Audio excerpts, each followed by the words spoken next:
Kiriaapojat tänään Sotkamoa vastaan. Ottelu Sotkamolle 0-2. Kirin Valtteri Savela, mietteet ottelusta?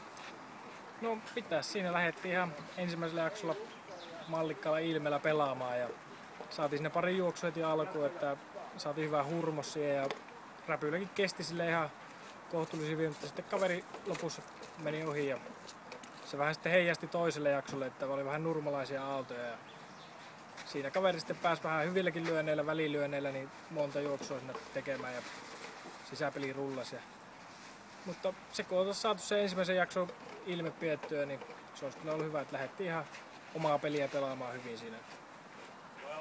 A-poikien seuraava ottelu perjantaina Kouvolaa vastaan. Mitä siitä pelistä ajatuksia?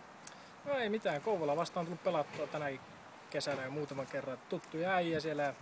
Ei, mutta kun lähdetään samalla lailla kuin tänäänkin ekalla jaksoa pelaamaan, niin eiköhän sitäkin hyvää tule. Kouvolan kenttä taitaa sopia Kirille hieman paremmin, kuin aikamoinen pallo kulkee paljon kovempaa kuin täällä kotosella Koskeharjulla. No joo, kyllä. Siellä kyllä pallo kulkee tunnetusti. Ei muuta kuin lyömään kovia lyöntiä.